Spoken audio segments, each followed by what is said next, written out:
and that's a brilliant effort, and they've turned it right around.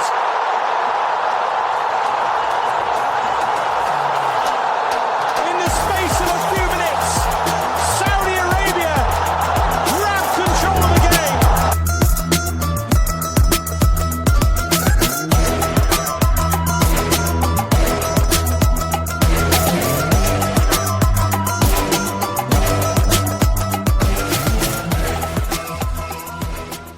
Welcome to another episode of Dawri, the Saudi football podcast. A special episode as well, by the way, as we discuss the start of the AFC Asian Cup taking place in Qatar and look forward to Roberto Mancini's Green Falcons making their tournament bow against Oman.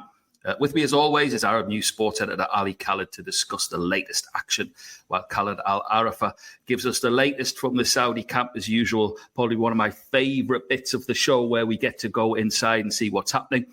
We also cast a quick eye on the results of the Arab teams at the Africa Cup of Nations in the Ivory Coast. Ali, exciting stuff on the international front for lovers of Arab, Asian and African football. And may I just add, goalkeepers making last-minute datters in private taxis and planes to get there. It's a real case of planes, trains and automobiles. Hi, Pete. Yeah, good to be back. And great start. You know, this is a great time for, people who love football, as you said, African and Asian football. We know all the big tournaments, the World Cup and the Euros usually get all the, far more attention and all that. So this is our time. We really enjoy this. And you'll see that with our special guest today as well, one of the experts on football as well. We're, very, very exciting. I mean, we'll get to, obviously, in details, we'll get to the Asian Cup. It's been an interesting start for the African nations as well. We've been keeping close eye on Egypt. We've been talking about Mo Salah. Is this his time? Will he finally get to lead Egypt to a title? They had a massive scare against Mozambique. They were leading 1-0. Not the greatest start, was it? No, they not at all. And they were seconds away from losing. They were 2-1 down, going to stoppage time, and then a Salah penalty saved them. But not a great start for them. Listen, our focus is on mostly on the Asian Cup, of course, in the region. Saudi Arabia kick off their campaign against Oman at Khalifa International Stadium. Expectations are high for Mancini's men. Saudi have not won the title since 1996 in the Emirates. It was against the UAE in the final. This is seemingly a bit of a golden age, or the start of a golden age for Saudi football. The clubs are doing extremely well in the AFC Champions League, all four clubs in the knockout stages. We know what's happening in the league with all the players coming in from Europe. Al Hilal have been very successful continentally, and obviously Saudi, played really well in the World Cup, although they didn't qualify. So, a lot of people would expect them to challenge, but we know, probably the two strongest teams in Asia now, and two of the top teams in the world really are Japan and South Korea. So it's going to be tough. And also, look, on Monday, Mancini dropped a bit of a bombshell in his press conference when he said that he will only pick players who want to fight for Saudi. In essence, blaming Salman Al-Faraj of Al Hilal and Al Nasr duo of Sultan Al Ghannam and goalkeeper Al Aqidi for their omission from the squad. Really an explosive statement, so close to the opener. I'm not sure it was warranted or it does anyone any favors. But for me, particularly on Al-Faraj, a beloved player, a fantastic player, the captain for so many years. It's, I don't know, just brings a bit of negativity just ahead of the match. But Mancini, we know we know his style. He's straight talking. And can I ask you a quick question on that, Ali? Sure. Obviously, as sport editor of Arab News, but as a football fan as well. And we touched, if you remember, a couple of weeks back on this very podcast, we had a fantastic guest in Andrew Nagy, and we talked about players being more, so we say, in the fans love their players. Coaches can be expendable. We've seen that. We've seen that in our region. We've seen that from the game. So just touching on that, that's it's a very fine line to be walking to criticise beloved heroes of a team. Yeah, It is. It is. I mean, it's I think it's obviously, Salman Al-Faraj. He's not in the squad, and I mean, I mentioned Salman Al-Faraj more than the other two, just because of his status in the Saudi game. He's not in the squad, so I think it's too late for him in the tournament. Had he been chosen and then maybe like sidelined and all that, could have like maybe caused even more problems. But I agree. I think if you take such a hard line with heroes, as you say, a lot of the time it can be warranted. But if it's not, you're setting yourself up for criticism if things don't work out. So we'll wait and see on that. It's been a bit secretive, the squad, in the sense that they played the friendlies behind closed doors. We haven't really had much to go on those. But our man Khaled Alarafah has been keeping an eye on the squad. We spoke to him earlier, and well, this is what he had to say about the Saudi preparations. Hi Ali, hi Peter, how are you guys? So just before the kickoff of the Asian Cup in Qatar, the Saudi camp ended with the last two matches. They played against Palestine on the 9th of January, and then the match was 0-0, no goals, but witnessed a red card for Salim Ad-Dosari. And then they played, just the next day, they played another match against Hong Kong. That match was better than the first one. They won 2-0. First goal was the first half by Abdurrahman Gharib, the player of Al-Nasr, and then the second half, Fawaz Asgour, Al-Shababi player, scored the second goal. As I mentioned before, we don't have a lot of information about these matches because of an order from Mancini. He said no covered. He doesn't want the TV channels to cover these matches. Media weren't allowed to enter the match as well. We just get the information from the media office of the Saudi national team. Now the camp is over. It wasn't really bad. We're just waiting until the 16th of this month to see the match, their first official match in the Asian Cup against Oman. And then we'll see how was the camp. That's going to be the real beginning start for Mancini.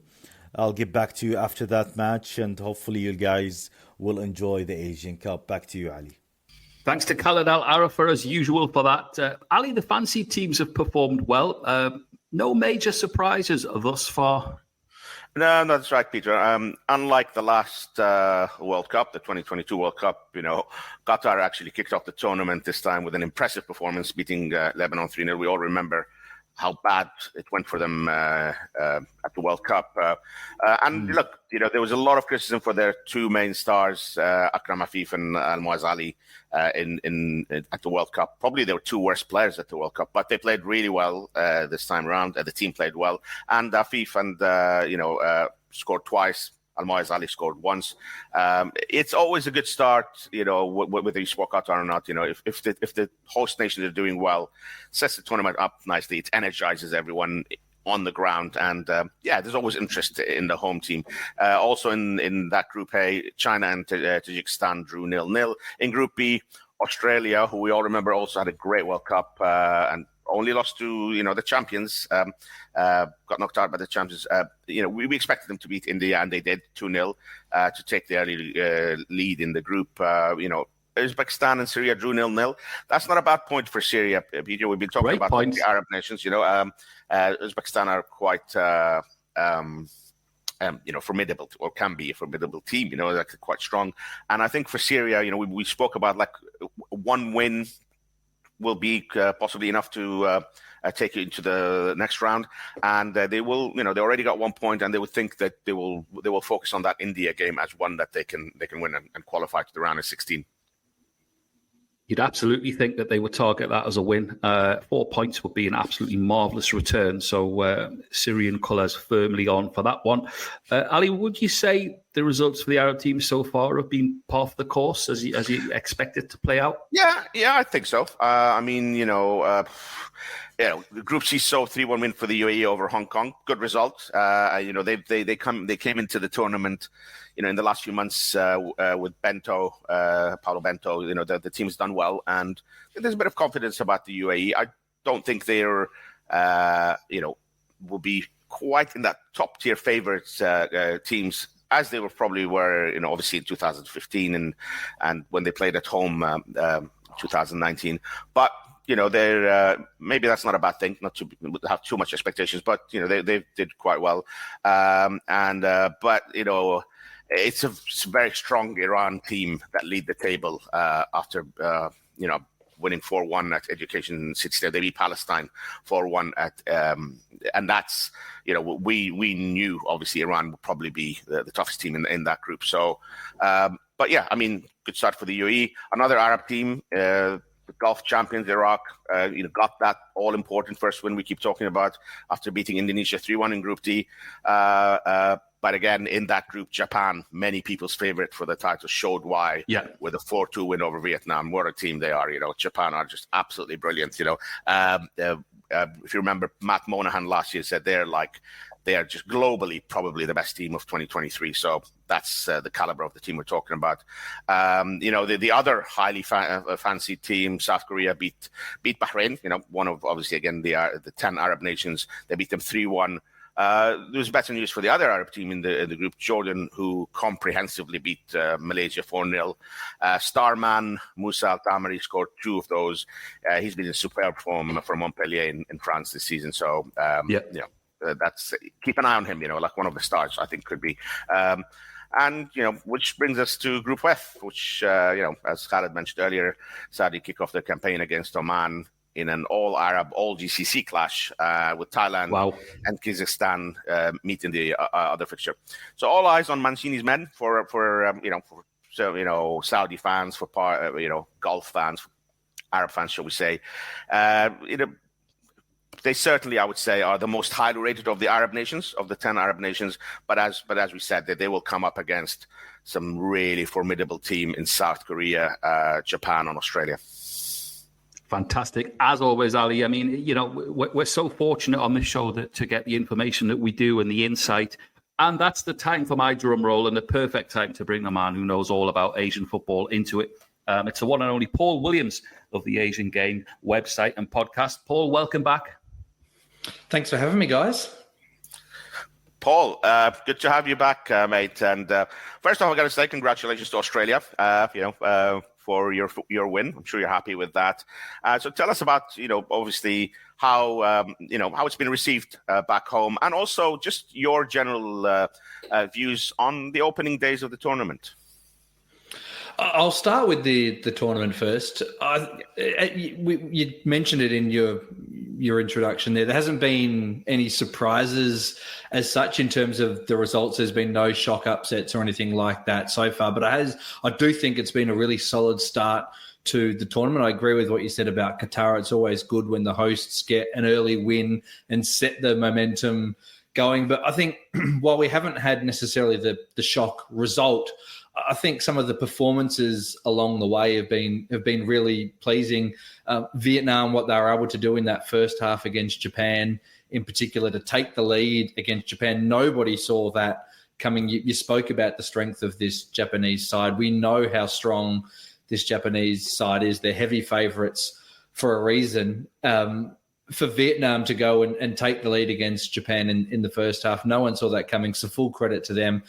The match between Indonesia and Iraq last night, for me, has been the match of the tournament so far. It was just 90 minutes of end-to-end action, fantastic atmosphere from the Iraqi and Indonesian fans. And Indonesia gave as good as they got. It was a 3-1 scoreline that looks somewhat easy for Iraq, but it was anything but. I mean, Indonesia had their chances to equalise, to take the lead, but just missed a little bit of quality in the final third. But they threw punches at Iraq and they hit a couple of times, and they showed what they're capable of. So there's been some really pleasing performances, even if we haven't had the upset result. And India for a half, frustrated Australia. That for India to get to half-time at 0-0 was a massive result for them. Australia did what you would expect them to do in the second half and came out with a 2-0 win, but it was far from a polished performance from Australia. I think they'd be expecting a lot more in the next couple of games, because Syria and Uzbekistan are going to present a much sterner challenge. Yeah, I mean, Paul, you mentioned there, obviously you're talking about last night's match, Iraq and Indonesia, India. I think the days, would you say like the days when, the big boys, shall we say, would rock up and, get 4, 5, 6 goals, as expected, are these gone? Do you see like the gap closing with every tournament? It's a good question. And it's something I've been giving some consideration to as to whether the gap is closing. I do think it is definitely closing. I think that middle bunch of teams, there's more nations that are becoming involved in that sort of second tier. Japan and Korea are probably streets ahead at the moment in terms of the quality that they've got on the pitch. But football's played on grass. It's not played on paper. So while they have the best squads on paper, as we saw against Vietnam and even Bahrain against, South Korea last night as well, there are nations all across Asia that can compete and challenge on their day. If this was a league season across 38 games, they'd probably struggle. But on a one-off game, anything can happen. And we've seen that on occasion. So I think that the gap is closing. I think the bottom of Asia, if I can put it like that, is certainly improving. The top end is improving as well. But I think we're getting more and more nations that are certainly competitive that can compete with that top level. Great. And Paul, Peter just called the results of the Arab nations par the course. From obviously Saudi haven't played yet, but like with the other Arab nations, would you agree with that? Would you think that, what we've seen so far is kind of what we've expected from those teams? I would. The Arab teams are always incredibly difficult to play against, particularly for teams from East and Southeast Asia that find it difficult to travel to this part of the world. So I think the results that we've seen are certainly par for the course. I think some of the performances, as you said, the UAE got a 3-1 win over Hong Kong. They'd probably be expecting a slightly better performance overall, but they got the win, and that's the important thing. It's about building through a tournament, not necessarily, starting like a house on fire. You got to build into the tournament. I thought what was pleasing for the UAE was the age of their goal scorers and the profile of the players. Yahya Al-Ghassani's 25, then you got Sultan who's 19, and a 22-year-old scoring as well, whose name escapes me. But I think that's really pleasing for the UAE going forward, that there is this new younger generation coming through. So I think, on the whole, the performance of the Arab teams, I'd say it's par for the course, as Pete said. Yeah, and I'm glad you mentioned Yahya Al-Ghassani there. Someone we've been keeping an eye on for a few years over here. I remember, I first saw him, as an 18-year-old, and he kind of stood out. It's like in an Adidas tournament, and he was still like this, but unattached to a club, I think 17 or 18, and he kind of stood out. It's great to see his progress.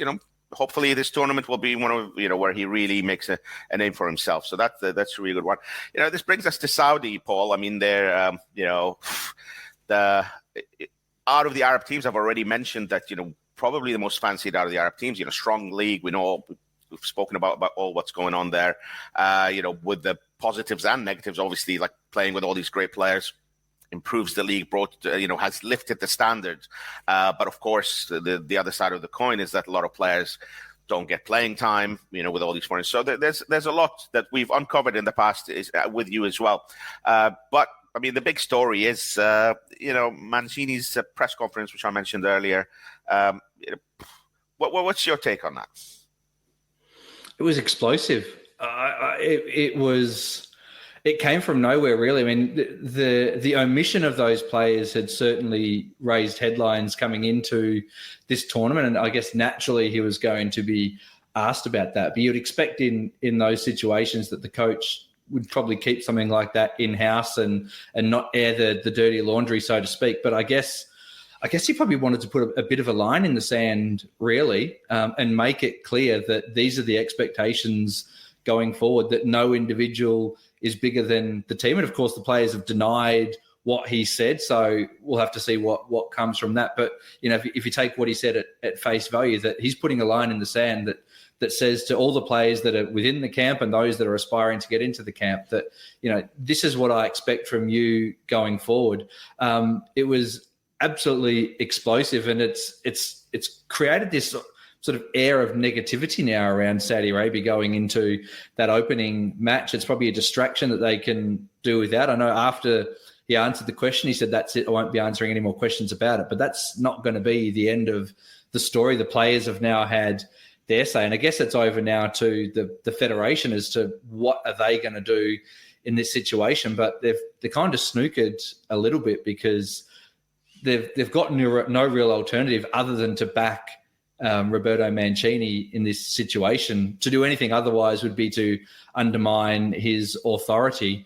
And to do that so soon into his reign, you may as well just sack him if that's going to be the case. So it's created this really interesting conundrum around Saudi Arabia at the moment, because coming into this tournament, as you said, they were the most favoured of the Arab teams, even if their form necessarily since the World Cup hasn't necessarily been the best. But it's now created this air of negativity around the team. And it's going to be fascinating to see now how they respond when they actually get out onto the pitch.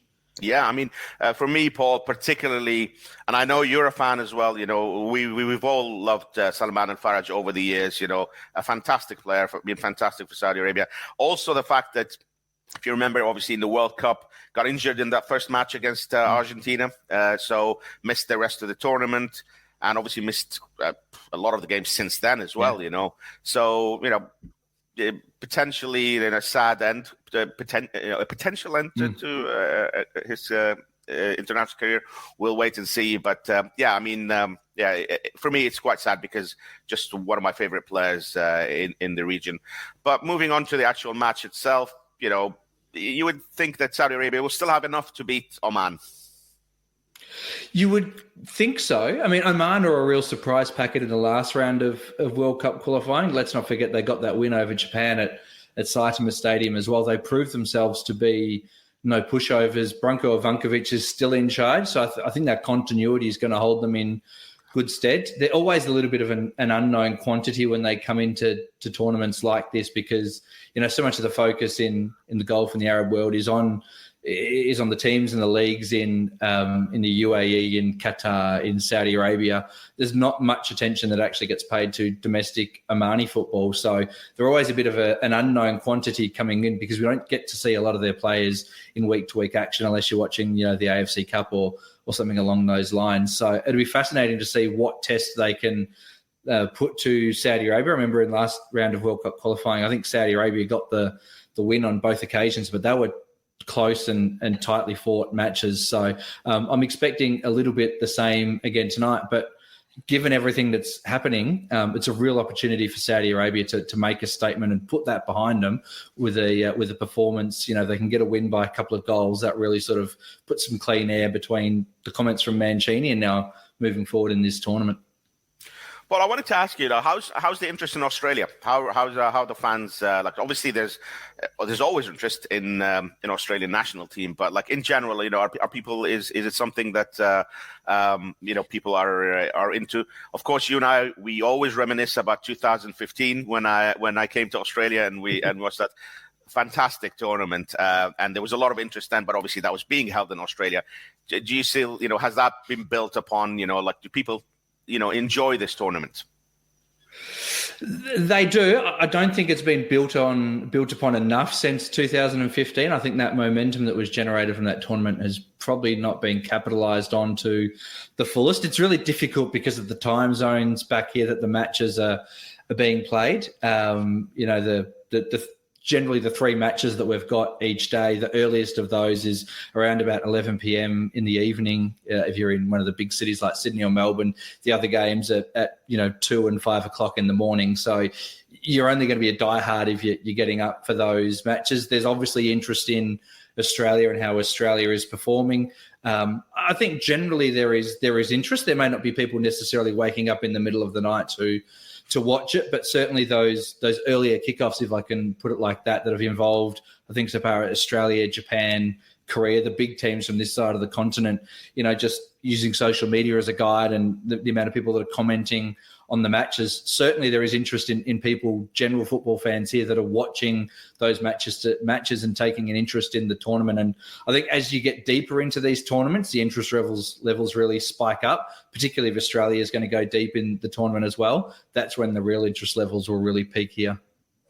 Interesting point, Paul, because my next question was going to be precisely on that. We've already mentioned quite a lot in the build-up to the tournament in recent weeks that, with 8 teams being knocked out of the 24, one win really should get you through to the next round. And we've already mentioned today that there hasn't been that many surprises. So, it's still, we have a lot of interest in the tournament. Of course, it's very exciting. But in terms of, there's been no shocks, the results have been part of the course. As you say, is it really the knockout stages where this tournament will really take off?